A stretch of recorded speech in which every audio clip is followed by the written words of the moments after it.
everybody, and welcome to the Macabre Podcast Universe. It's the podcast where we go through franchises one movie at a time, and today we are beginning our new series. We just finished up the Middle-earth and the Hobbits last week, and this week we begin the, what's the tagline? The series that was 65 billion years in the making, Jurassic Park. Is that what you've called it?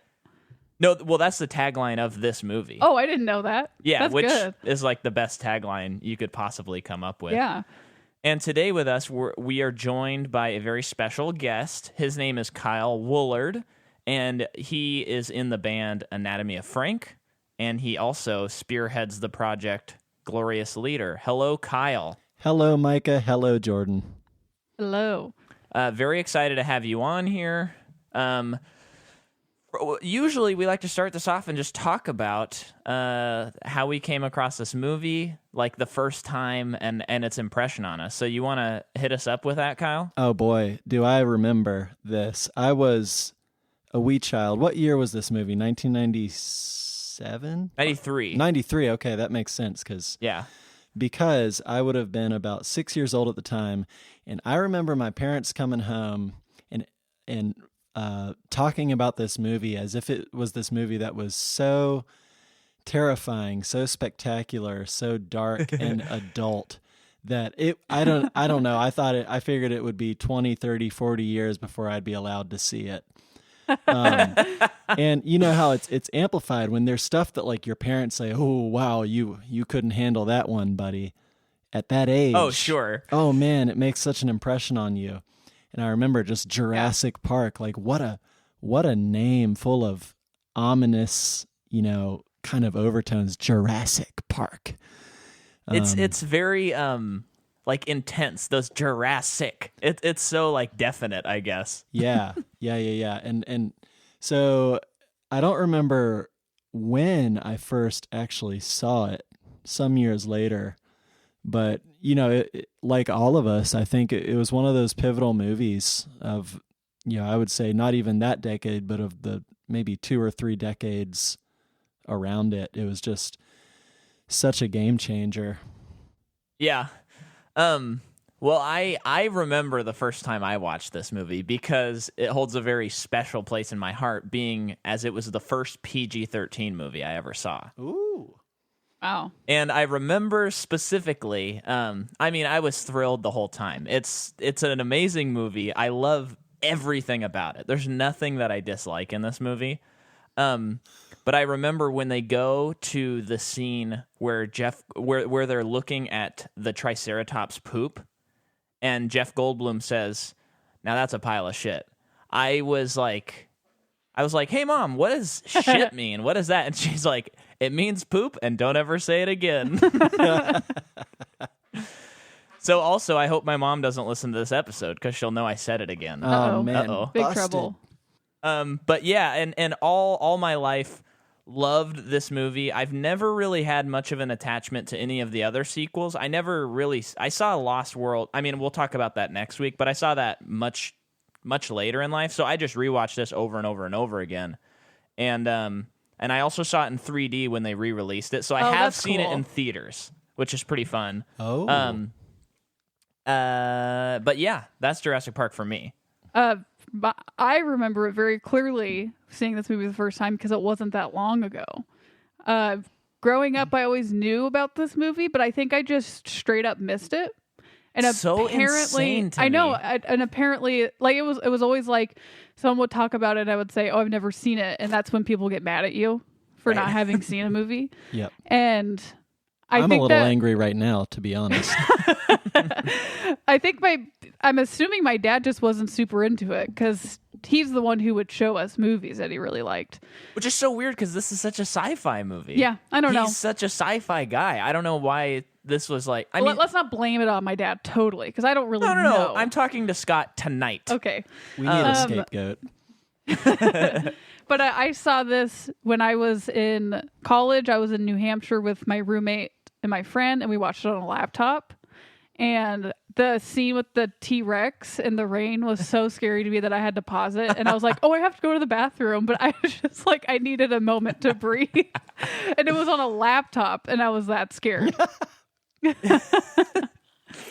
Well, this movie, I think, I don't know. I think people, there's been so many sequels that does, when sequels aren't that good, it does kind of sully the first movie. But when you go back and watch it, I mean, I've seen this movie well over 50 times, and that T-Rex scene last night when we were watching it, I was like, it's possible this is the greatest like horror scene ever filmed. It's at least up for discussion. Absolutely.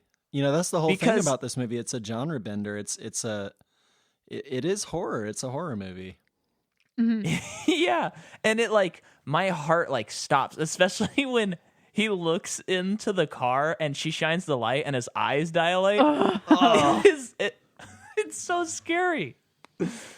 But let's before we get to that scene, let's talk about how this movie was made. So this is directed by the wonderful Steven Spielberg. And if you know anything about me, it's that I absolutely love Steven Spielberg. Steven Spielberg makes movies. He makes movies that you want to see in theaters. Yeah, and he made the first blockbuster, which is Jaws. So he continually, even now, he still makes really great movies. He just has the most illustrious film career. Can I say he's the John Williams of directors? Whoa, yeah. And he has collaborated with him on all but 2 movies, which is insane. So, I was telling Jordan yesterday, I was watching this hour-long making of Jurassic Park, and I just said, when I watch Steven Spielberg talk about directing, it's like the same feeling I get when I'm watching John Mayer play guitar. I'm just so inspired. Yeah. It's like watching the Michael Jordan documentary, The Last Dance. You're like, this guy just is an artist. I'm so in awe of him. But okay, so let's set the scene here. This movie comes out off of Steven Spielberg's Hook. So that was the movie he made before this movie came out. Okay.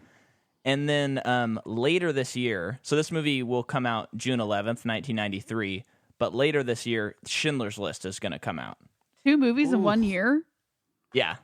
Wow. And that's not the first, well, that might be the first time, but he does that sometimes. He just whips out 2 movies. That's crazy. And what's insane is both of those movies, are some of arguably his best movies. Yeah. Same year, 1993.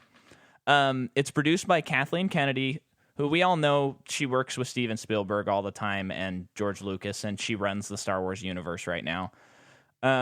Also, Gerald R. Molen, who produced Casper, Days of Thunder, The Lost World, and then later, I don't know if you know about this guy, Kyle, but I imagine you would. He goes on to produce all of Dinesh D'Souza's movies.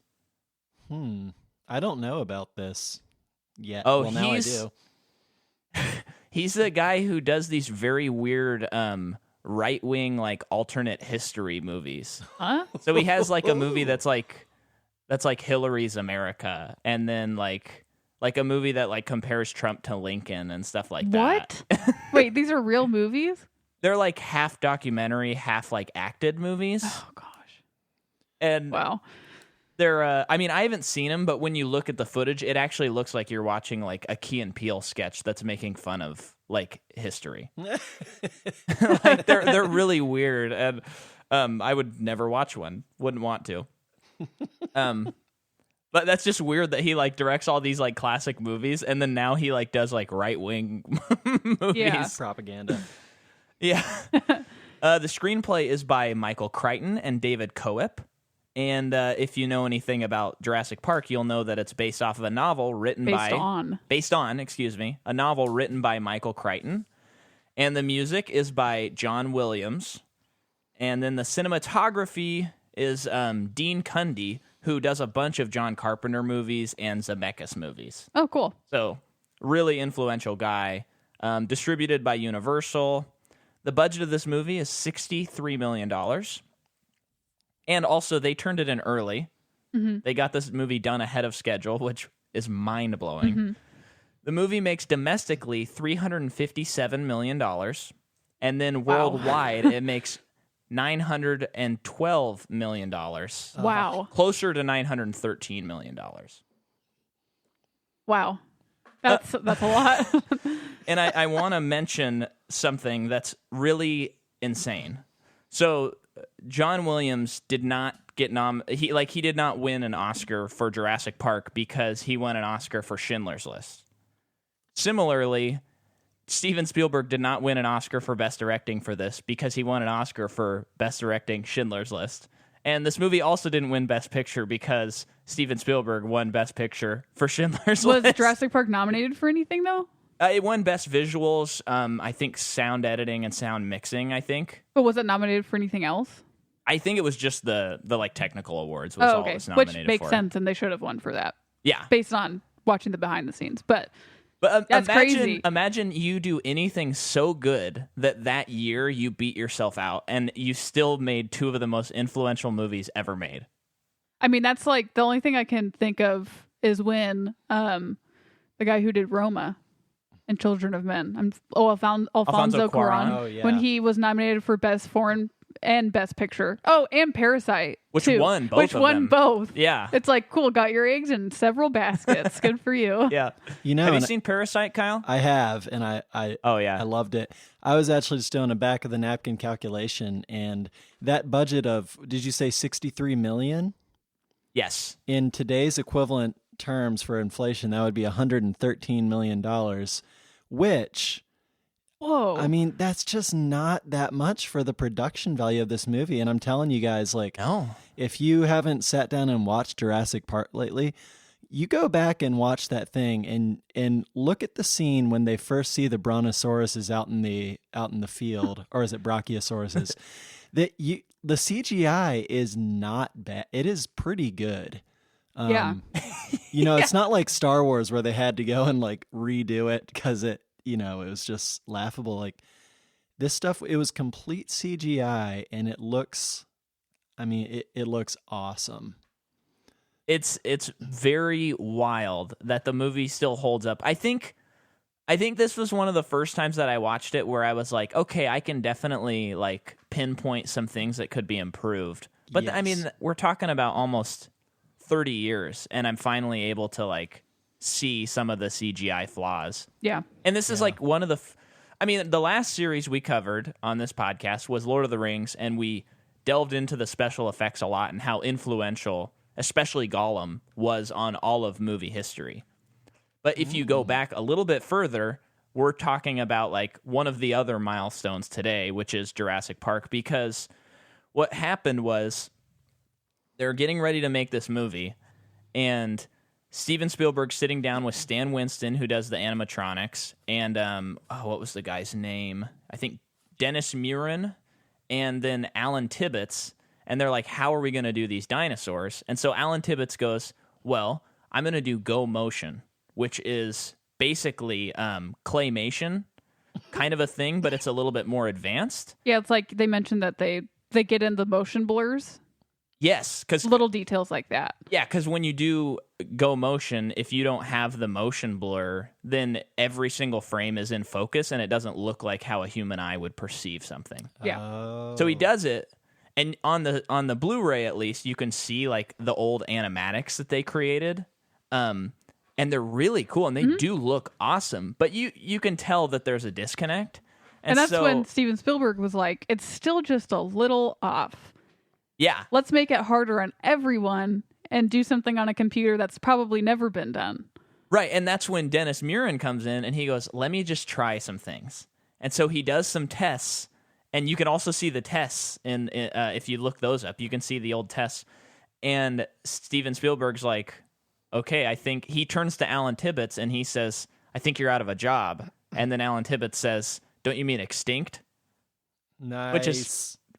Which is fun, and they also add a similar dialogue at the beginning of the movie when they're in the visitor center, because that's what Jeff Goldblum says to the paleontologists. Well, it's funny because in the behind the scenes, they're like, yeah, someday they're not even going to need people to make movies. You just got to press a button.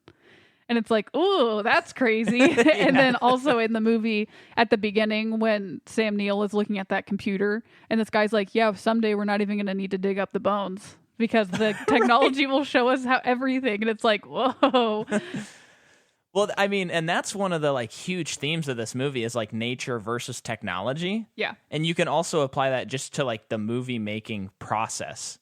And this movie is such a, I mean, it really rings true. The whole Jeff Goldblum, they were so busy trying to figure out if they could, they never stopped to say if they should. Mm-hmm. And it's like, you can apply that to the fact that they kept making movies of this series that probably shouldn't have been made, or like just CGI in general, even though you and I have talked about it and we don't dislike CGI, but it's like sometimes things get pushed so much and it's like, well, maybe we should have actually spent more time to not do that. Yeah. Yeah. And take responsibility for it. Yeah. And, you know, I know you got future episodes of this coming up and I don't want to soil them before they see the light of day. But yeah, I was so, when I saw The Lost World, I just felt so betrayed.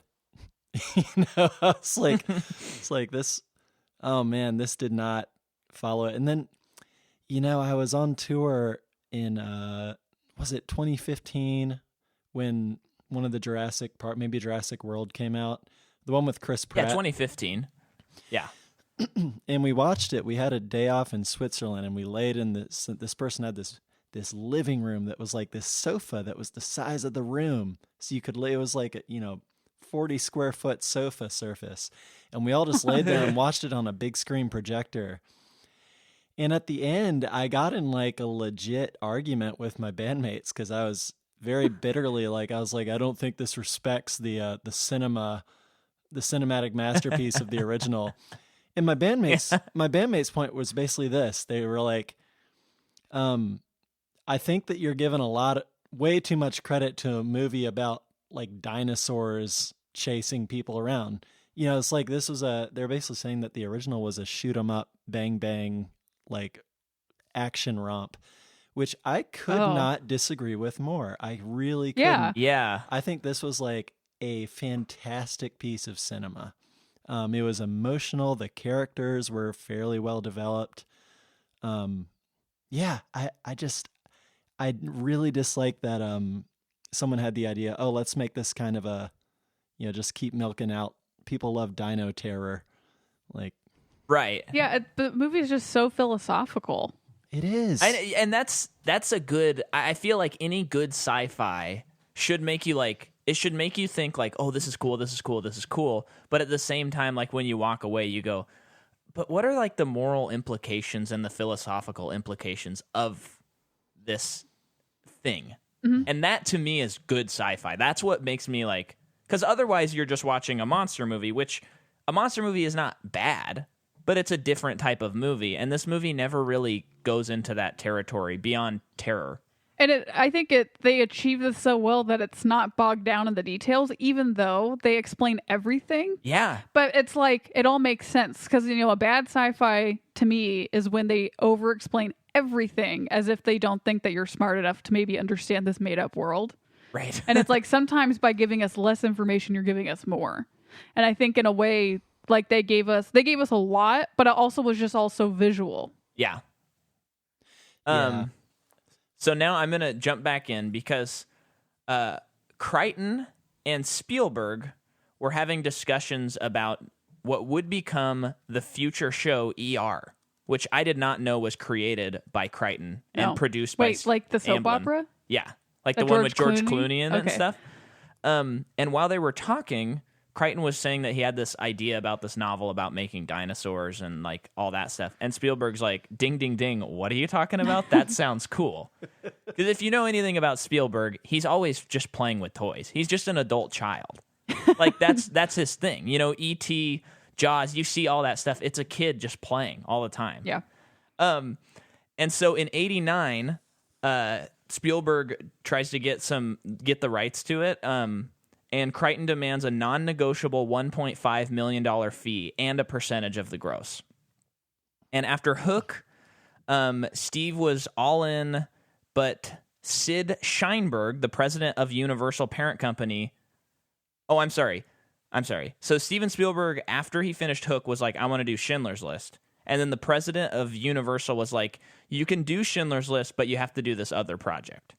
Because I think originally Spielberg had maybe wanted to direct, but maybe he was just going to produce it. Oh, okay. And so he's like, yeah, I'll do that. And so, and he's been quoted as saying that he was trying to kind of, in a way, make a sequel to Jaws, but it's on land. Oh, interesting. Which makes sense that he is like taking that mentality of like, let's terrify the audience. And remember, we were watching that behind the scenes, and he's like, I want people to be scared, like you see the breath. That's scary. Yeah. And he had mentioned that old movie, The Lost World from 1925, and he said as a kid he was thrilled by it. You mean King Kong? It's called The Lost World, is what he was talking about. Okay. And he said he was thrilled by it, but he was never scared. Yeah. And he wanted to inject that into this movie. And then he was further influenced by King Kong and all those special effects, which is interesting that Steven Spielberg watched King Kong, saw the crazy special effects, changed cinema history with his team. Peter Jackson sees King Kong, sees the special effects, wants to remake King Kong, and does Lord of the Rings first and changes cinema history. Yeah. So, like, that movie is so influential. I've actually never seen that movie. Have you been at were we there together when we were at Universal? No, I don't think so. No. But have you done okay. I did last time I was there, I did the tour, and there was a part where it was King Kong, and it was like, you were completely surrounded by the screen in the car, and it was 3D. And at first, I never saw King Kong, and I was just like, oh, whatever, this is going to be kind of boring. And it was terrifying because the car would move to the things that were going on in the screen. And because it was totally 360, you did feel like you were in the jungle. And I feel like there was a moment when maybe a dinosaur or King Kong got onto the top of your bus thing and you felt it. And oh my gosh, it was so scary. Well, have you both done... Well, I know you have, Jordan, but Kyle, have you done the Jurassic Park ride in Universal? You know, I've always been more of a Disney man. So I think I went... Disneyland is better. Well, Disney World we're talking about here.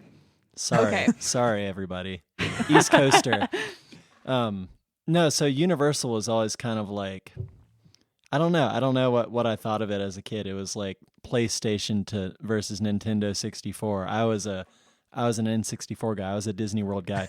So, and also, I had no say in it. My parents took me there.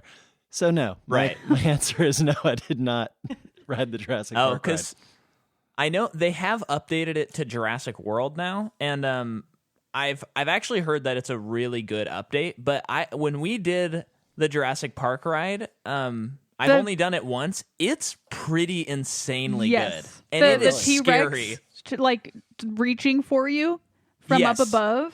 Yeah, because you start out and you're like going along, and it's just kind of like the movie where you're on like a boat ride, and you're looking and you're seeing some cute dinosaurs, and then it basically emulates like, the park has been like broken and dinosaurs are getting out, and you're seeing like some scary stuff, and you're seeing like remnants of something that maybe looks human or something like that. Like people are getting eaten, and then you go into this faculty or this facility, and the lights are flashing and raptors are running all over the place, and it's like really scary.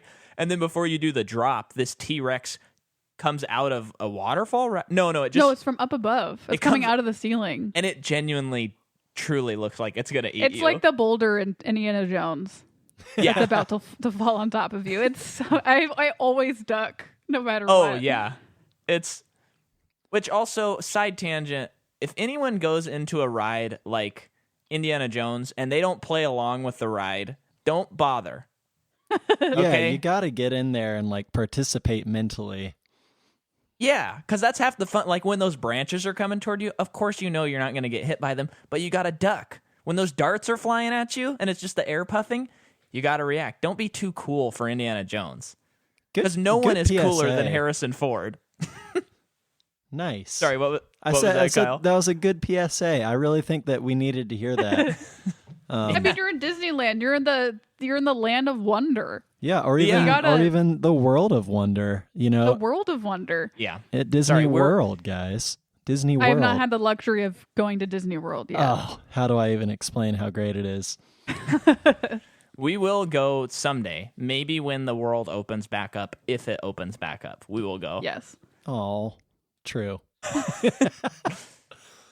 So, Universal paid Crichton. So this is in addition to the $1.5 million. They paid Crichton $500,000 to adapt his novel, and 2 major scenes were ultimately removed from the book. Steven Spielberg removed the opening sequence, which had a Procomsognathus attacking a young child because he found it too horrific. And for budgetary reasons, they cut the T-Rex chasing Grant and the children down a river before being tranquilized by Muldoon. Both parts were included in film sequels. And yes, yeah. And then there were actual shots of a real hurricane because a hurricane hit while they were filming. Wow. And the scheduled shoot of the Gallimimus chase was moved to Kailua Ranch on the island of Oahu due to a hurricane, which we have been to. Yes. We've done the little tour where you can see the Jurassic Park and Jurassic World shooting locations. What? Yeah, pretty cool. Yeah, it's cool. And then Malcolm being heroic in that scene where the T-Rex is chasing or trying to get the kids, and he jumps out of the car with the flare. That was his idea. Jeff Goldblum's idea. Nice. Because I think originally the T-Rex just kind of like hurt him. Oh, okay. And he was like, Spielberg, don't you think maybe he should like try to save the kids? And he was like, yeah, that makes a lot more sense. Do that. And then I know a lot of people know this, but it's still just so insane. So that animatronic of the T-Rex in the T-Rex scene in the rain is a real animatronic. Now, there's a couple of portions where it's moving that is CG, but for the most part, that's all a real life-size, like 40-foot tall T-Rex. Oh, my God. But they had to do all this rain, and it was not equipped to handle the rain, so it would not like shut down when it was supposed to and stuff like that. So it would shake? It would shake, and so when they would cut, the T-Rex is still moving, and like its head is jittering. And it looks, if you look at the footage, it looks like the T-Rex is alive and real. And that's the most terrifying thought. Yeah. You just have to be like, Stan Winston, are you sure that you didn't like breathe life into this thing? And there's shots of them like hitting it with towels to try and dry it off. Yeah. And like make it shut down. You know, one of my favorite details in that scene where the T-Rex is roaring at them through the car window is, as an audio guy, I'm listening and they distorted. They let the level of it distort the microphones, distort the input signal, so that what you're hearing is you're hearing it as you don't hear it in high definition. You hear it and then it turns into like guitar distortion. It's like, and it's like in that really loud part, it distorts and it sounds as if it makes you feel as if your eardrums are being damaged by it, which is really cool. That's a really good point. That's just something I felt, but I've never taken note of. Yeah. But yeah, that's awesome. Incredible. Speaking of sound, in the scene where the water cup is sitting on the dashboard and they hear the stomping, Spielberg had been driving, getting ready to go to the studio one day, and he's just jamming out to Earth, Wind, and Fire. And he sees like the way his water was moving in the car, and like the way his rear view mirror was shaking, and he's like, "Oh, that's got to be in the movie." So he tells one of the special effects guys, "Okay, how can we do that?" And the guy spends the next like 1 month trying to figure out how to make those concentric circles, and he can't figure it out. And so the day before the shoot, he just happens to grab a guitar and put a glass of water in it and strum it, and it makes the circles. Whoa. So then he shows up to set the next day with a bunch of guitar strings, and they string them inside the car, and there's someone underneath the car plucking the guitar strings, and it's making the concentric circles on the water. Dear God. Very cool. Some of those things I'm like, that's almost more impressive than like the CGI. That like that's a creative person. Yeah. And finally, this is the first movie with digital sound. What does that mean? like it's not like connected to the I believe it's like not connected to the film, and it's not so like the noises of the dinosaurs. All of it. It's the first movie that has digital sound instead of analog sound. Oh, okay. Right? Okay. Would that be a proper description, Kyle? You're the sound guy. Well, I'm a sound guy in training, but I mean, if you say digital sound, then yeah, that makes me think that it's all recorded digitally and it's on like a, some sort of digital format where it's ones and zeros instead of like, a hard maybe wax or tape or something. Right. And okay. I would imagine that also probably in some ways paves the way for like surround sound and stuff like that. Oh, yeah. But yeah, so, and then just one more little thing, and then we can get into actors from you. It's just such a big movie to talk about. ILM, which is Industrial Light and Magic, did the effects on this, and they started with Young Sherlock, which Steven Spielberg was he produced, and that's like one of the first CG characters ever made on film. And then that team goes on to do The Abyss with James Cameron, and so that pushes the technology a lot further. And then they go on to do Terminator 2 with the T-2000, I think. Yeah. Is that what the guy is? Yeah, and he can like shapeshift, basically. Yeah. When I saw that as a kid, so scared. I'm like, he can't die. Yeah. He's made of mercury. And then, so he does that, or they do that, and then they come back to Jurassic Park and push the technology even further. So it's kind of this nice like round circle where Cameron takes Spielberg's technology that he helped spearhead and pushes it way further, and then Spielberg like helps perfect the technology later. Cool. Nice. Kind of cool. That's what I got for production notes. You want to hit me with the actors? Yeah, Jordan? I'll blow through it. Okay. So we first have Sam Neill, who plays main character Alan guy. Grant. Yeah, Come on. I'm not going to remember anyone's names. I'm so bad at names.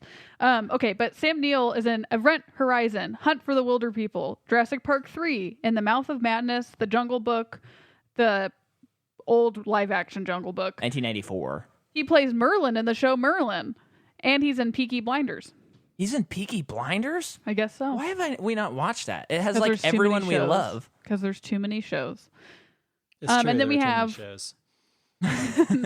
Laura Dern, who plays Micah. What? Laura Dern plays who? Oh my goodness. Ellie Statler. Ellie Sattler, yeah. Okay. She recently won an Oscar for Best Supporting Actress in Marriage Story.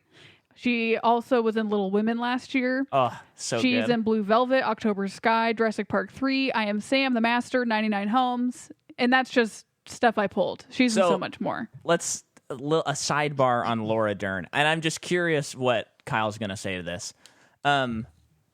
She has got it going on in this movie. This is like... What does that mean? Peak Dern for me. Okay. She's just the whole package deal. You mean like cute? She's looking great. Okay. She's always great in everything she's in, but it's like this is such an iconic look to me, and like me too. And her performances and like everything about her, I'm like, man, I think I have a crush on Laura Dern, at least in this movie. Interesting, Micah. Interesting indeed. You don't agree with that, Kyle?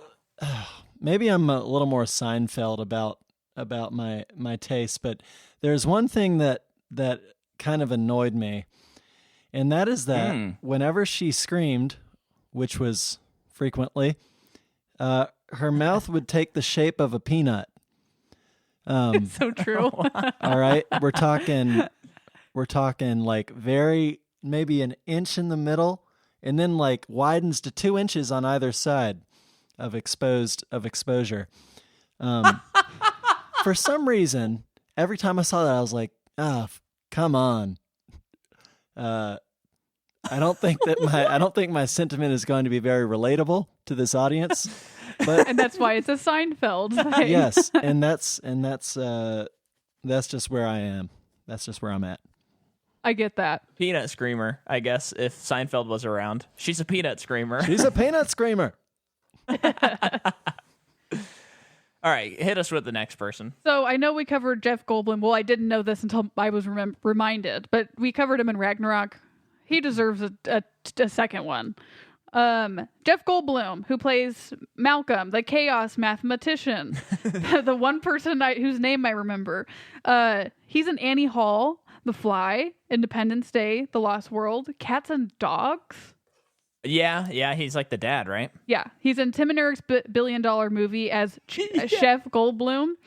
And then he's also in Grand Budapest, Ragnarok, and kind of currently The Mountain, or recently. Yes, yeah.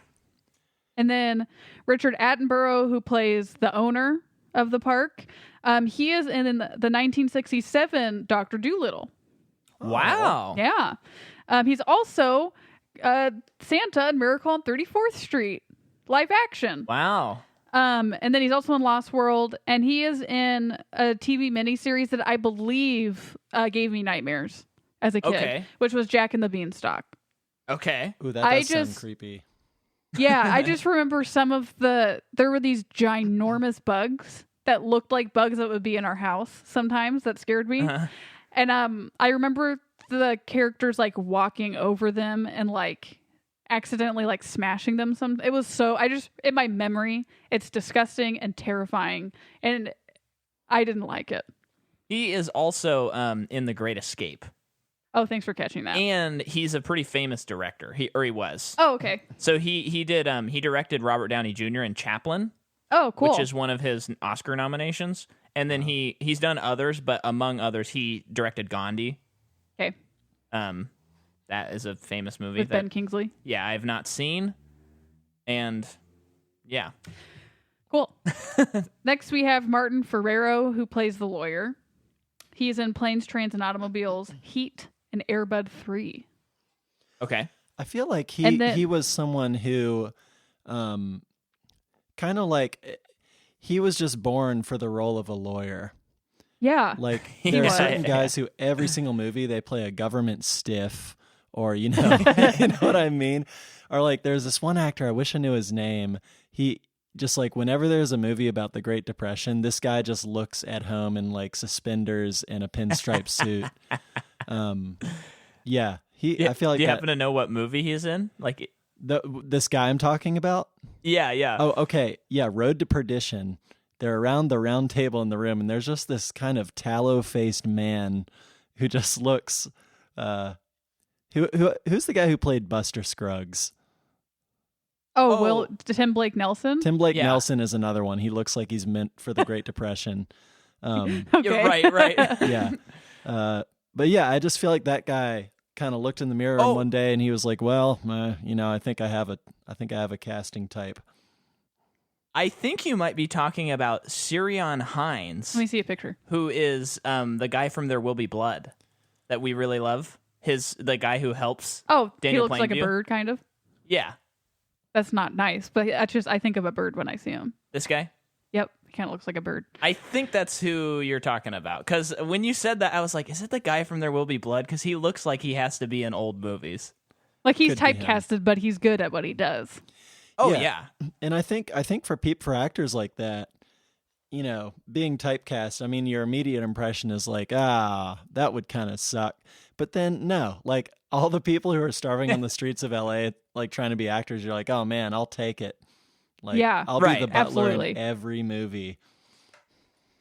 Yeah, and some people, I think we've talked about this on the podcast before, but when I was younger, I used to think like if an actor isn't diverse, they're not a good actor. But it's kind of like a musician. Like if you're great, like what's his name? Dave Grohl. Like, if he was like, guys, I'm going to do a reggae album next year, you'd be like, dude, just stick to rock. What are you talking about? Yeah, exactly. And so I don't know why we treat actors sometimes as like, oh, he's always in comedies. I don't like him.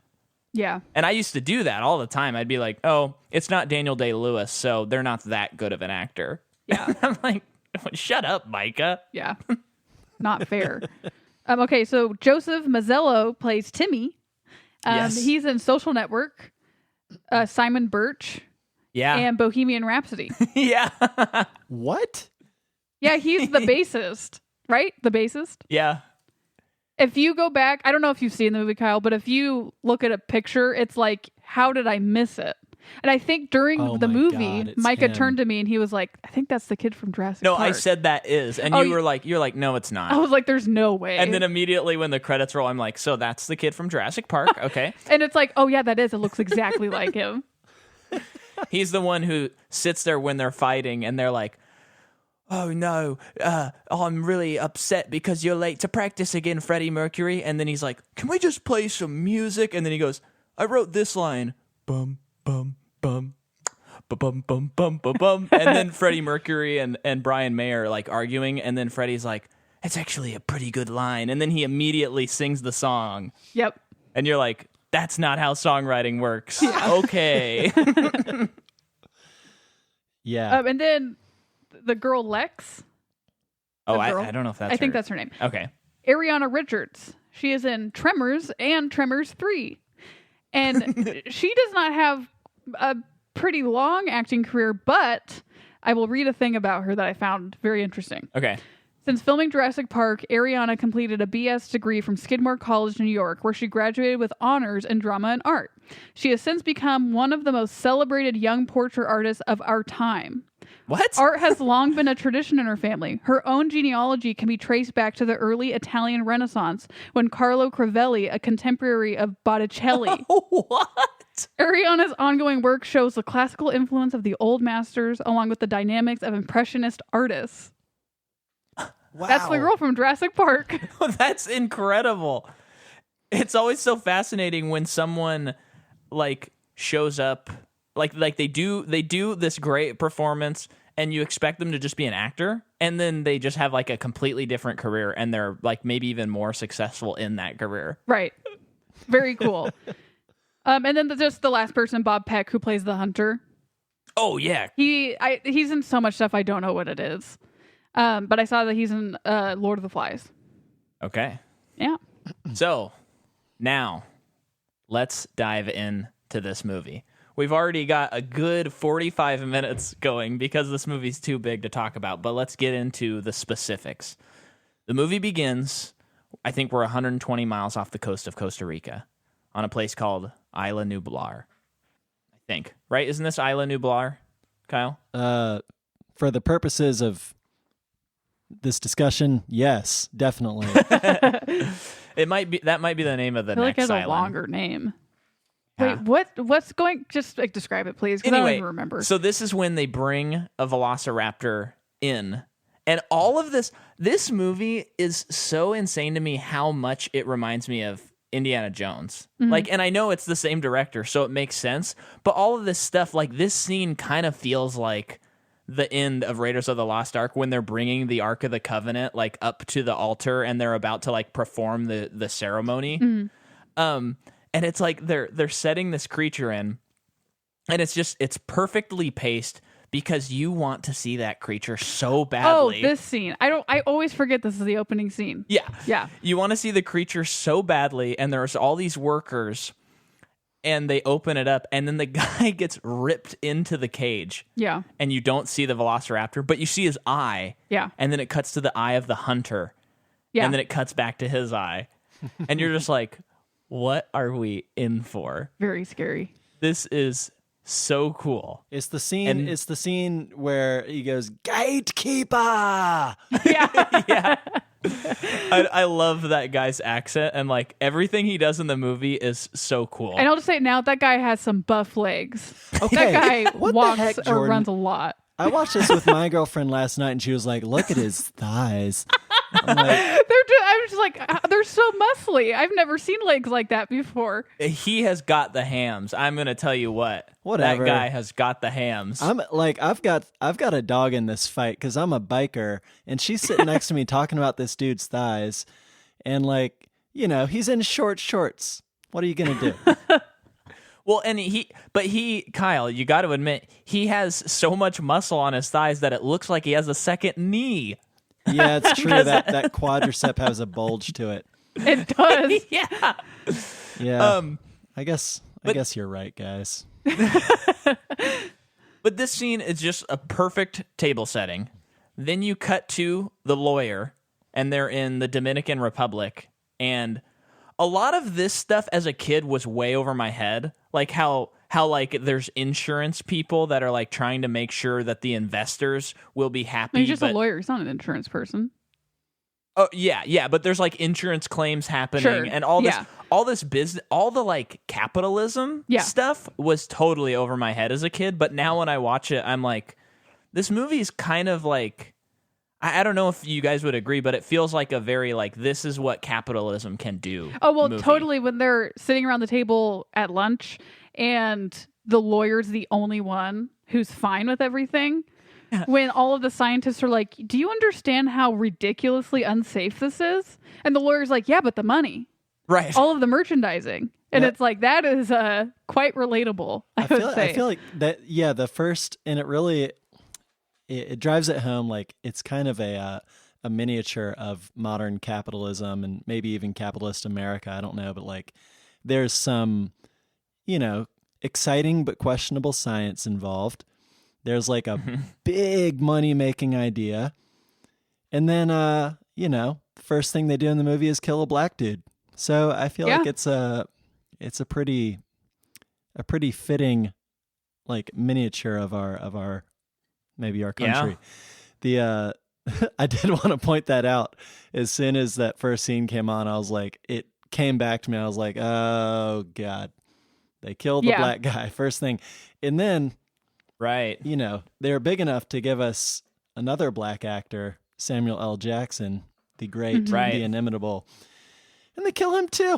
And I was like, man, the 90s. And, that we didn't even know it was happening back then. And then, just fulfilling that stereotype of the black people, the black person in any horror type movie dies first. Yeah.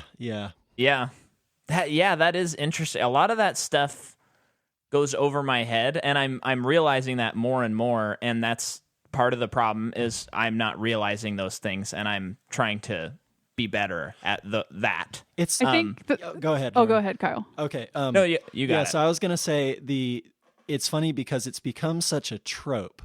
It's like that old classic joke. Oh, they always kill the black guy first. But then when you go back and you watch the movies, you're like, wow, like I didn't see that as a white kid growing up. It just didn't occur to me. Yeah.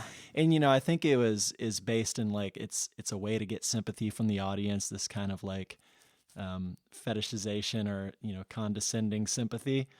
But it's definitely there, and that kind of jumped out at me. But I also, I'm not one to kind of comb through historical movies and scorn them for things that they did, that perhaps the society had not quite evolved enough to make it super well known. So I don't know. I don't want to cast aspersions on Jurassic Park or Spielberg because it's an absolutely fantastic movie, but has to be said that is it's important to bring up. I think what first brought that to my attention was, I think it was a Community episode. The zombie episode, I think, and Troy's talking about like, I don't want to be the black guy that dies, and he's the one person that makes it out, right? But that's like they're flipping the trope on its head in that episode, and I think that was the first time I was like, wait, what is he talking about? And then just thinking about it, and it's like, whoa, that's what? Well, and I think in Scream 2, that's a big thing they bring up, because remember the black couple goes to see the movie that Scream 1 is based off of. Yes. And I think that someone has a conversation at some point about how they're like inevitably going to die soon. Yeah, and I think probably because the Scream movies are about horror movies, so probably. Yeah, another kind of another 90s move that I was looking for in this movie that it really wasn't that cringy was the notorious 90s like punch you in the gut one-liner that they loved doing back then. Like, if you watch Independence Day, I remember these one-liners that was like, and we were all like, woo, that was a great one-liner. And you watch it now and you're like, ugh. And this movie, there were a lot of one-liners, but it wasn't, I don't know, only a few of them were cringy. I'm trying to think of the one last night that made me cringe. It was something the lawyer said. I think, though, it's funny you brought that up because I actually noticed that, and I was thinking about, like, I was trying to think of a comparison today because it feels like, and if listeners listen to our podcast, they know that Jordan and I are big Marvel fans. We do really love the series as a whole. There's problems, but we do like that series a lot. And we do like a lot of modern franchise blockbusters. Why else would we start this podcast? But I think some of the key, like when you look at Star Wars and Indiana Jones and maybe not Indiana Jones, but Star Wars and Jurassic Park, I think the brilliance that Lucas and Spielberg do is they kind of choose one character, Han Solo or Ian Malcolm, that is like, he is above the material of like the cheesiness of what's happening, and he's commenting on it.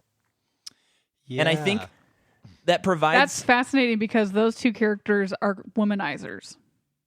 That's another interesting thing. Wait, that's true. Who's Ian Malcolm? Jeff Goldblum. Oh, yeah. True. Because he's kind of like above what is happening. Yeah. And he's commenting, and he is doing one-liners, but he's like... He's almost like outside of the movie, like a critic of the movie, being like, "This is why this isn't good." Well, it's Same like, with Han Solo. When things were happening in this movie, more in the beginning stuff, Malcolm was like, "Oh, yep, of course that's going to happen because of chaos theory." Yeah, just commentating on everything. He's kind of the sanity character. Yes. A lot of movies you need a sanity character to let the audience so they don't feel too disoriented. Right. But, I loved Jeff Goldblum. I'm very charmed by Jeff Goldblum. I always have been. Oh, I think everyone is. Yes. And there is just that scene when he's got her hand in the car and he's like putting a drop of water on it. And you're like, he's just so, you can't help but like grin and blush because he's so, I just don't know how Laura Dern in that scene, she didn't feel like he was hitting on her, even though they're in character and acting. Like, he was so flirtatious, and like the way he kind of like smiles at her. And then there's one point where he reaches over and kind of touches her hair. And oh my God, I'm getting hot and bothered by it right now. I mean, it was so much. It was so good. So for you, it was Jeff Goldblum. For me, it was Laura Dern. Same feeling. Yes, but... it's the yin and the yang. Yeah, I was a Goldblum man myself. I just thought it was crazy later on in the movie when his leg is busted and he's laying there in the control room just bare chested, and it's like, oh my gosh, what an image. There's a statue of that. I think in London or Why something like London? that. I'm not sure. I'd have to look it up. I don't remember for sure, but when he was on Hot Ones, they talked about it, and there's a big statue that's like, I mean, it's like 20 feet tall, like of him lying there. And he's like, it's funny because in that scene, he's lying there in a position that no injured person would lie in. Right. Propped up on, like he's on still a cool. hip, on a metal table, laying on his hip bone with an elbow down, his shirt open, just a light sheen of sweat across his chest. Yeah. But yeah, it's funny. You look at Jeff Goldblum and you don't immediately think sex, but then he he exudes it. He exudes it. It's like the air he breathes. Yeah. And any listener that wants to go further in Jeff Goldblum, go to phrasing. Conan O'Brien Needs a Friend podcast, and toward the beginning of him starting that podcast, he interviews Jeff Goldblum, and it is one of the most charged conversations I've ever listened to, and I was like crying laughing so hard. Yeah, it's so crazy. What do you mean They're by like charged? purring at each other. I mean sexually charged. Oh wow. Okay. What's it called? It's very funny. Conan Needs a Friend? Yeah. Yes. You're downloading it now. Yeah. If you hear me typing, sorry. Okay, so then we are introduced to our a couple of our main characters, Ellie, right? Yeah. Ellie and Alan Grant, and there's that great scene where he's describing that dinosaurs came from birds, and the kid's like, they don't look that scary to me. Purely because he has the biggest eyes I've ever seen on a kid. And when he pulls out the claw, those eyes get huge. Yeah. And so there's all that stuff, and then John Hammond comes and he's digging through their fridge like a Yoda character in Empire looking Strikes for the Back. champagne. And he's like, I made this island. Come check it out. I'll fund guys are your gonna love research it. for the next 3 years if you come. Yeah. And Laura he already Dern said has that that great, like, well, Yeah. like the way she accepts it. I just love that. And I guess he was already funding their research, Yes. Yeah. which I never really paid attention to. But And then they get to the island and you meet the grandkids. So the stakes are upping. well, let's just a tiny little detail that they thought to add. Well, I guess probably Steven Spielberg thought to add was when the helicopter's going down and it's a really bumpy ride and everyone's putting on seatbelts, but Sam Neill can't figure it out. I said when we were watching it, because he just ties the seatbelts instead, and it's Yeah. like I thought, oh, he's able, like this shows that he's adaptable. Yes. He's a creative problem solver. And then Micah said it also shows that he's completely out of his element. Yeah. From here on in the movie, Alan Grant is never in a comfortable position. Yeah. Yeah, but also like I was confused by that. A, because he doesn't know how to operate a seatbelt. Like, okay, know. it's a movie. But then 2, he ties it, guys, not in a square knot, or he does the one knot where you pull it apart and it comes apart. You know? Yeah. So I was just And thinking, he takes Laura, like half of Laura Dern's seatbelt. Right. So sucks for her. yeah, I thought that was a triple strike against him personally. I think too this scene does illustrate, like, it shows like technology versus nature. They're in a helicopter and things are not quite maybe as good as they should be. Yeah.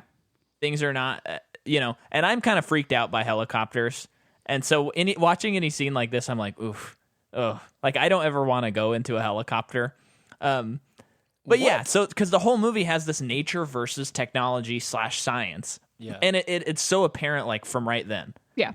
And then they do a brilliant thing Yes. where they sit in the attraction and Mr. DNA comes on screen and explains how they make the dinosaurs.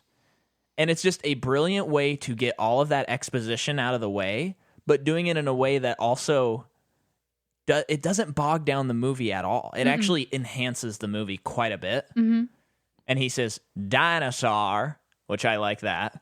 Yeah. And the scene right before that is when they see the dinosaurs for the first time. Oh, I forgot that they see that first. And the big swell of the theme song. Yes. This is like... Yeah. That scene, go ahead, Kyle. I teared up during that scene last night. Like, it's so great. But then, Micah, you're so right that the Mr. DNA is such a great way to get that scientific setup out of the way. Right. And then immediately after, when the dinosaur's hatching, is when they all start questioning it. Yeah. Totally. First with Jeff Goldblum saying, how can you be sure that they're not going to start breeding somehow? Oh, yeah. Yeah, it's really great. And one thing that you said earlier that I think bears repeating throughout this is that, and if you're an aspiring movie maker listening to this podcast, human story always has to be at the front of your movie if you want it to be an enduring piece of art. Yep. Yes. Like, you can't make something that's like fantastic special effects without really developing the characters or having one-dimensional characters. It just is so bland. Maybe you all disagree, but I don't know. I find if there's good acting and the character has a lot of levels, oh man, that's just like that's so interesting. I agree. I think you're totally right. I mean, I think it made me think of this series, and we might change our minds when we get to Jurassic World, but Owen Grady, played by Chris Pratt, and Claire Danes, I think her name... No, that's an actress name. Yeah. Whatever Bryce Dallas Howard's characters' names are, you can like sum up their characteristics in one sentence. Well, here's another thing, too, and I thought I'm not intrigued by them at all in those movies. No. Exactly. And I think in this movie, there is no love interest. No. Which is that is just so common. It would be so much more common to see Alan and Ellie, like maybe they're foils of each other and they're the ones who are stuck together in the jungle and they fall in love. And it's like, no, it's not about, like, they're already together. I don't even have to like be annoyed by that, because I usually am by the sexual tension. But what instead is him bonding with children when previously it's established that he doesn't like children. Yes. Yeah. And they could have even done like a really obvious thing, which would have been like Alan and Ellie are like going through a tough time. And by the end of the experience, they realize that they do love each other. Yeah. But that's never the thing. It's just Alan growing with the children. Yeah. It didn't need that. There's a lot of, you can sit here and just seeing it last night, I can think of every character and I know that what that character's opinion was of the other character. You know? Yes. And that's really great. And it wasn't like they didn't add kind of this cheap character complexity by, he's a great guy, but he's got a drinking problem or something. Yeah. It was like, it was kind of a lot of subtle little shades of personality that were displayed through showing, not telling. It was great. Yes. Yes. Yeah. And I think one of the beautiful things, this made me think of it, what you said, Kyle, is that like a lot of the conversations in this movie are just furthering the plot and the philosophical nature of what they are dealing with. Mm-hmm. But in addition to that, they are also simultaneously telling us about the characters. Mm-hmm. So like everything Jeff Goldblum is saying is like out of a philosophical book. But every time you get so much out of who this character is, every single time he speaks. Well, what's interesting too is his character is he seems very just like go with the flow, which is interesting because he believes in the chaos theory. So it's just like whatever will happen will happen. Yeah, and I'm just gonna sit back and enjoy the ride. Exactly. Yep. It's kind of like a lot of those conversations about love in Interstellar. Yeah. Where it tells us so much about like Anne Hathaway and Matthew McConaughey, but they're also simultaneously like pushing the plot of the movie further along. Yeah. So you're never bored or like bogged down by these conversations. Yeah. Love it. So when they first see the dinosaurs, I just want to comment on Steven Spielberg is the master of blocking shots. He just knows how to set up a camera. And when they pull up, the angles he is choosing and the way he is, the Spielberg reaction shot, before you see the dinosaurs, you are seeing these people who have spent their lives studying dinosaurs see and experience the dinosaur, and it primes you. So right when you see the dinosaur, you are in such wonder and awe because you are sympathizing with the characters, even beyond the fact that you're just seeing a dinosaur. Yeah. Because so many movies, they show you something cool, but they don't show what everyone else is experiencing when they see that something is cool. They don't spend that time. So you're just kind of like, okay, I get it. Yeah. Yeah. And you don't have that visceral reaction to it. And when Laura Dern is looking at the leaf and she's just so dumbfounded that this leaf that was extinct like 1 billion years ago is living. Yeah. And then he grabs her head and turns it. Yeah. That's like one of the most iconic like shots in the movie for me. Love it. Yeah, there were I think throughout this movie there were several shots that I think forever became imprinted in movie history. One, of course, is the glass with water shaking. Mm-hmm. The other, I did feel like him turning her head is one that like I'll remember when I'm senile. Right. Yeah, he is a master of that, isn't he? Just creating these moments that it's nothing huge, but it sticks with you. Absolutely. And I think it's shots like that that's like, this is why I'm sitting in a theater watching it. Yeah. Oh, absolutely. This is a movie.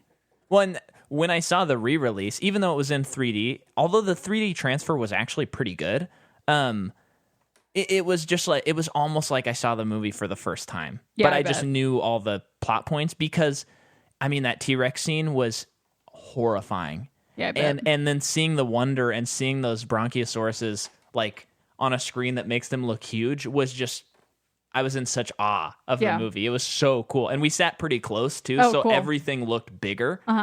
Saw it with Sean. Nice. His favorite movie. So then they're going through the tour, nothing's showing up.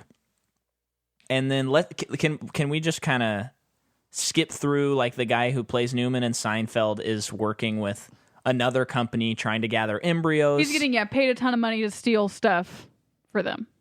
And maybe, I'm hoping, Kyle, you understand this, but I think I don't really experience ASMR, but I think I found out what my equivalent of ASMR is.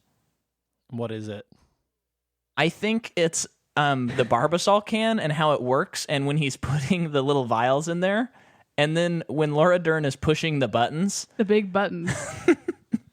You know, everything that's about so that is like, funny. I could watch it on repeat over and over. I remember when I was a kid, after seeing the movie finally, I was always into creating little gadgets, and I tried to create something like that Barbasol can. Like it's a little can, it's this little blocky object with bright colors, but then inside is this complex little science thing, you know?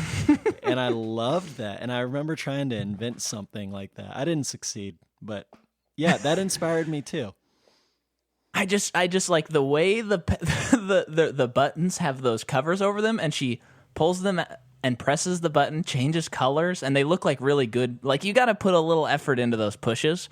Yeah. And then the way those vials, he like pulls up the cryogenic frozen embryos, and when he does it, like all the steam comes out, and he grabs them and sets them in, and then locks them in the Barbasol can. I'm like, oh man, I wish I had been cast as him just so that I could do that. And then like the look Wow. on his face, he's kind of sweating like a brick of cheddar. Yep. He is, in a lot of ways, the glue of this movie. Yeah. He's so good. He's hilarious. I know. And He's so good. And then, I mean, Samuel L. Jackson has one of my favorite lines he's ever uttered, which is, "Hold on to your butts." Yeah. Iconic. I like that he's constantly smoking a cigarette, but not only that, it's always dangling out of his mouth. Oh, yeah, yeah. and the ash needs to be Yes. trimmed off. Let's get to the T-Rex scene. Who wants to start? There's so much in the T-Rex. You know what? Let me take this one. Okay, please. Obviously, there is the tension build up, and if you want to make your monster scary, you want your monster to be seen.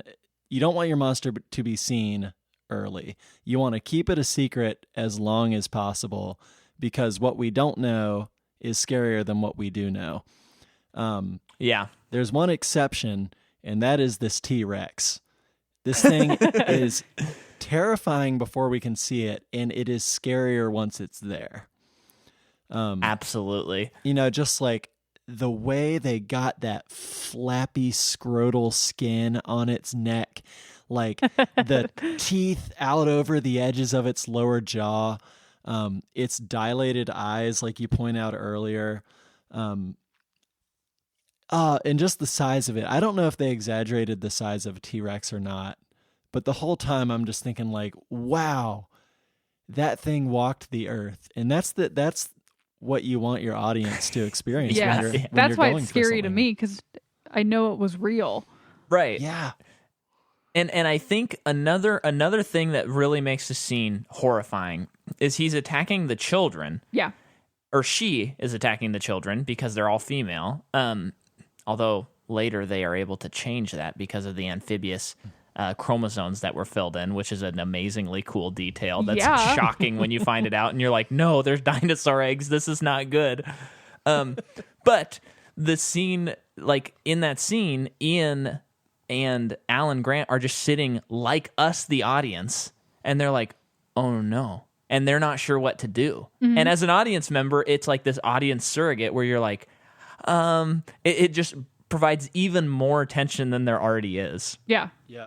I imagine when watching the special features that like they tried really hard to make it all as accurate as possible.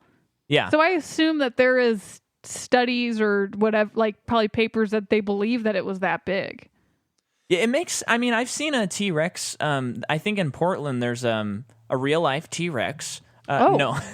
They have a full skeleton. Really? Of one. I think it's in Portland. It might be in Canada. I can't remember what family trip it was, but we saw one and it was that big. It might have been a little bigger, maybe a little smaller. I mean, they're huge. Well, I've seen the skeleton recreations before too, and they're absolutely massive. But then, you know, I've never seen it next to a Jeep Grand Cherokee.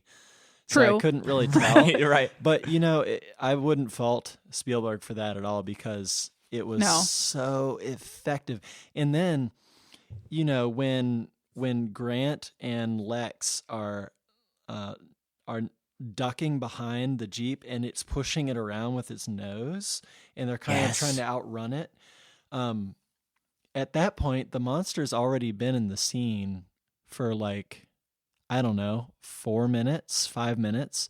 Yeah. And yet it's still as terrifying as the moment it came onto the scene. Oh yeah. And I'm not enough of a film scholar to know exactly why that is, but my God, it was so well done. Yeah. Well, and one of the amazing details that I noticed last night is when he gets out of the paddock and he flips over the Jeep and then he just starts like an animal would.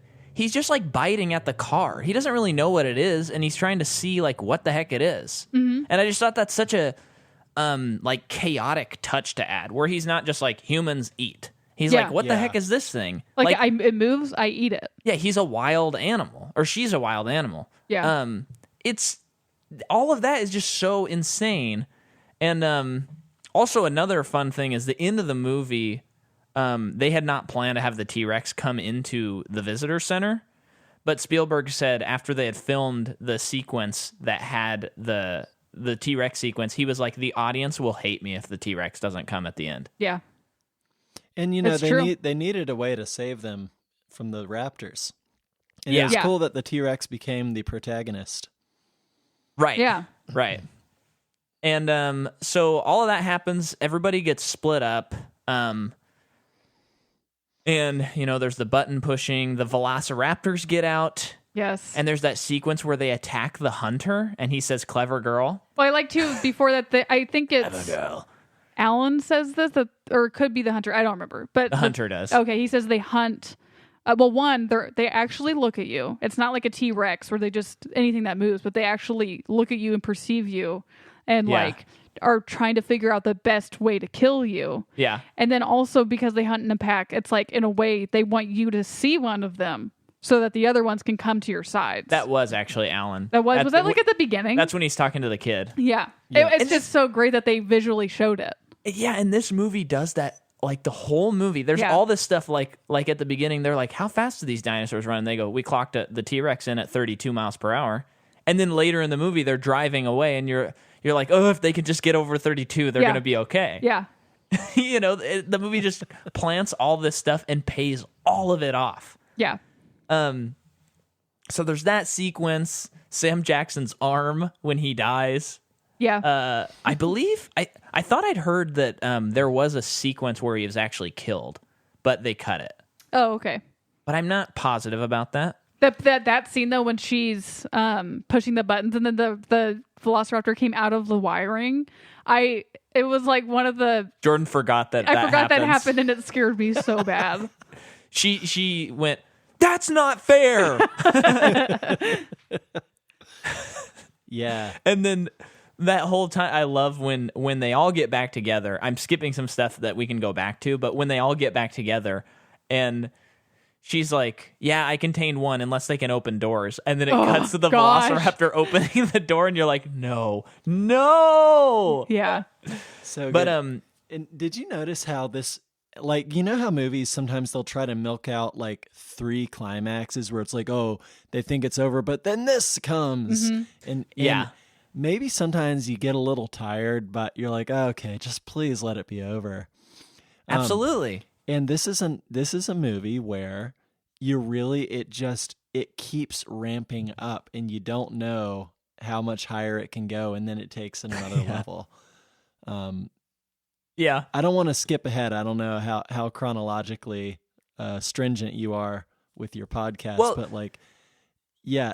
Say what you want to say, and we'll cut back to Alan Grant and the kids, I think. Yeah. So you take the series of action. The first real action is the T-Rex scene, right? And then there's there are more things involving the T-Rex, and you've got Raptor Town. And then I think for me, the pinnacle of, oh God, this is too much to bear, is the kids in the kitchen. Oh my goodness. Yes. You know, that's like straight up horror. And yeah, I would love to like learn more about how did he make you not have like horror fatigue by that point? I feel like, I wonder if part of it's because, so it's like, okay, they're dinosaurs. We know they existed at one point. And then, you know, the whole philosophical thing of we brought them back. Should that have happened? Like what Jeff Goldblum was saying was that basically nature did not decide to let dinosaurs continue. Yeah. But man did. Yeah. And it's like, I think it's horrifying, but also you can't look away because you want to see how the dinosaurs adapt to a human environment. Yeah. I think that's why I don't get tired of it. Well, that's a great observation. I think like we have the horror sequence with the T-Rex. Then we have like a gentle moment where Alan Grant is like getting close to the kids, and the Bronchiosauruses are not dangerous. Right. And they look awesome. And that one that sneezes on her is very gross, but it's cute. So funny. And then you have like the Gallimimus running, and that's interesting, but it's not scary. We still haven't been scared yet. T-Rex comes out, you're still not really scared. And the whole movie, you have not really seen the Velociraptors. And even when they attack the hunter, you're not really seeing them yet. So I think part of it is you think that the huge thing is the T-Rex. And of course that scene is, and it is probably the best scene in the movie, but he still saved an entire new creature that we haven't really seen yet for that sequence in the kitchen. Yeah. Yeah. So for me, I'm not fatigued because I'm like, oh yeah, I forgot about these by this time in the movie. They've attacked the hunter. They've conquered like the guy who's supposed to know everything about him. And now they have to fight these little kids. Like you're just completely out of your element at this point. Yeah, and I think I always thought of the T-Rex as the most terrifying dinosaur. Yeah. But then, especially in watching this movie, it's like, no, there's a reason why they saved the Velociraptors. Yeah. Because they're much more like nimble and like adaptable. You know, another thing that makes this movie scary is how a lot of movies, when they have kid characters, they have to like make the kid into some type of big hero. And, you know, the kids showed some courage in this movie and showed some growth, but they were also just kids. Like when they're in the kitchen, they're scared the whole time. There's no moment where Timmy like bravely decides to sacrifice himself for his sister or whatever. And that's just more believable. It's more stomachable, more palatable. I loved that the director and writer and whatever, they beat the crap out of little Timmy. Like I know, he poor just little gets Timmy, wrecked time after time, and he gets electrocuted. He gets his leg hurt. Like, I just thought that was hilarious. Poor little. I Timmy. wonder, like an interesting thing. That's interesting because it's like, yeah, the kid, none of the kids have like a big heroic moment thing, which is we see often. And I just feel like all of the things that the humans do too show how they're adapting to survival or to survive. Yeah. So it's like him tapping or was it him or her tapping the soup ladle? And that's her. So it's like she's tapping the soup ladle, which distracts the Velociraptors, which saves Timmy's life, and that's like a really, you know, in a very courageous thing that she did, but it was also an act of survival. Yes, that she did as well. Crazy. Yeah, and the most heroic moment for her is when the computer's slowly zooming into the files. True. And she's just like trying to reboot the park, which is love like that. I didn't notice until you laughed that it's like kind of cheesy looking now, because it's just like, you know, anything computer looking gets outdated like pretty much the moment that they film it. Totally. It's like a 3D representation. Like you would have to soar over this 3D graphical representation of buildings. And it is fun. That's like the one thing in the like maybe that would be my only critique of the movie, because like earlier there's like one scene where she mentioned something about computers, and then another scene where Timmy's like, yeah, you're a computer nerd, and she's like, I prefer hacker, and you're like, okay. Yeah. But it doesn't bother me at all. I don't care. It's like it's a means to an end. Yeah. And then they're at the visitor center. They get attacked by the Velociraptors, and finally T-Rex comes in. The banner comes down and says, "When dinosaurs ruled the earth." Yep. Oh, that was great. Nice touch. And they get out of there, and they've learned their lesson. They've learned that they should have stopped, even though they could, and asked if they should. And I like that the movie ends pretty quickly. I know. It does. It's nice. I kind of miss when movies would just be like, "That's the end of the story." Because there wasn't just so much baggage that like it's like, yes, it is a movie about like humans versus dinosaurs in a way, like we brought them back, now we have to survive against them, like that's the biggest baggage. It's not like we were talking about, like no one came here with like, man, I think Kyle gave an example of like, oh, I have a really big drinking problem, and by the end of it, it's like 3 years later and he's sober. It's like not this heavy things, because it's about the dinosaurs. Yeah, it is. And I wanted to point out that scene where the T-Rex has just killed the raptors and the banner falls down.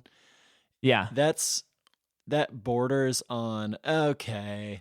But by that point in the movie, I challenge you to find any audience member who doesn't think Spielberg earned that moment. Oh, absolutely. He earned Definitely. that big kind of comical gesture at the end. You're just like, want to stand up and clap because it was so... Yeah. You've been through hell to get there. Yeah. Totally. And I mean, it does make sense. Like, you know what I mean? It's not like an out of nowhere, like throwaway joke, but I totally get what you're saying, Kyle. But it's also like, story wise, you could argue that it's not like outlandish, that it appears. No, it's not. It's just like the banner falling down in perfect, where the the audience can read it, and it does feel a little bit 90s one-liner, but obvious it didn't bother me in the slightest, and I'm very sensitive to that stuff because it's so good. Yeah. But then I love that they end the movie with them all in the helicopter, and then he's looking at birds, which he's been talking about how birds came from dinosaurs the whole movie. And so it's like he's just seeing like modern dinosaurs. Yeah. And he's like enchanted by them still. Yeah. Even though he just fought for his life. Yeah. Yep. That's the movie. I love it so much. It is just, it always makes me feel like a kid. And it's just great that the movie was able to accomplish all of this philosophical stuff, great performances by the actors, great special effects. And also, it's just like, it's like the dream of every kid to see a dinosaur. And this movie like truly realizes that dream. And also, one thing visually that I really enjoyed is the set. You can tell when they're in a movie studio just because they couldn't help it. If you make a movie in the 90s and you're in a studio, sooner or later people are going to be able to recognize that as like a 90s studio. But it was very E.T., like lots of the ferns and the big gnarly trees with like the twisting vines and the branches, and there's like backlighting with fog. For me, that was very nostalgic. It did make me feel like I was watching E.T. Is very Spielberg. Yeah I loved those kind of those really atmospheric jungly sets. Well, and also, I mean, Steven Spielberg is also the master of lighting a scene. Yeah. So like that scene where they're looking at the Bronchiosauruses, it's just so beautifully lit. Yeah. Yeah, it was. It's the best. Any final thoughts for you, Kyle? Man, I think I've expressed most of what I have to say. I think Jurassic Park is, 100 years from now when they're studying early film, I think Jurassic Park will be in there. Oh yeah. It was kind of Jurassic Park. I remember that from the 90s. There's The Matrix, which was another big game changer as far as action goes, and it's great. And I do firmly believe that the sequels sucked. So I want to hear what you guys have to say about that on the next episodes. Maybe I'm wrong and I'm missing something, but compared to this, man, this set a tone, and I just felt like that tone was, this is elegant, this is respectable, and this is thoughtful. And that's what I loved so much about this movie, and that's what's made it so enduring. Yeah, I think we really try on this podcast every time, even if we don't like a movie or we've heard that it's bad or whatever, we try to give it its due. So I'm going to try and kind of like delete my thoughts about the rest of the Jurassic World movies and try and take them with fresh eyes. Yep. But I mean, the thing we were talking about last night is that the problem with the sequels is they never say anything different than the first movie says. It's always like, we shouldn't have done this. And then the next movie's like, we really shouldn't have done this. And then they just keep saying that. And so they're kind of fun because you see dinosaurs, but this movie doesn't get into schlocky territory, and I think the rest of them do. Yeah, it's true. But maybe, I don't know, I'm kind of hoping that we'll be able to crack the code and be like, actually, these are good movies because of this reason that we have not seen until now, but I'm doubtful. I've only seen Jurassic World other than this one, so I will be kind of going into it with fresh eyes. Yeah, you will. But it's also really fun to talk about why a movie sucked so much. So if it sucked, don't hold back, guys. That's some of our best episodes is when we hate a movie. Yeah. But I mean, the thing is, though, the next movie is directed by Steven Spielberg, and even when he makes a bad movie, it's still really watchable. Yeah. That's the thing with Spielberg, is like most of his bad movies are most people's really good movies. And although he does have two Jeff movies that are Goldblum. kind of unwatchable. But yes, we got the Bloom Man. Yeah. Do you have a favorite of the sequels, or one that you think is better than the rest by any chance? I don't know. I remember The Lost World. I don't really even remember Jurassic Park 3, and I remember Jurassic World. So I would say maybe Lost World, but it's still, nah. It's hard to hard to choose between them for me. All right. Yep. Well, do you have anything to plug, Kyle? If you're listening, I am an incredible musician, and boy, do I have some music for you. No, I'm a musician of a, I would say, moderate talent. And no, come on. And no, you were right the first time. No, moderate's really good though, right? Like, oh, okay. For the average Joe, I think a moderate musician is really good. Just like for me, a moderately talented filmmaker is amazing. And I'm that guy. And I write music under the moniker Glorious Leader, as previously mentioned. And it's all kind of, a lot of it is about my life here in northern Vermont, which is a very kind of unique place in the U.S. It's extremely cold and cozy. So, yeah, check out Glorious Leader. You got the My Kingdom EP, right? My Kingdom, and I've just recorded the second one. And ooh, yeah, so got some good stuff out there, I think. Yeah, please check it out, folks, and thank you for listening. I believe we're in the month of July now for when this comes out, and on our Patreon you can listen to us this month talk about Finding Dory. So make sure and sign up for that, and I'm sure there's a bunch of music stuff that's out now from me, but I'm not sure because we're recording early, and yeah, I've had to move some stuff around, which I'm okay with. But anyway, I don't know. What about you, Joj? No. I don't think I have anything right now. All right. Well, thank you for listening, and we'll see you next week when we discuss Jurassic Park: The Lost World, and we will be joined by another guest. Very excited about next week's guest as well. So thanks for joining in, Kyle. Thank you all. This was so fun. Oh, I'm so glad. Loved it. All right. Bye, folks. Bye. Bye.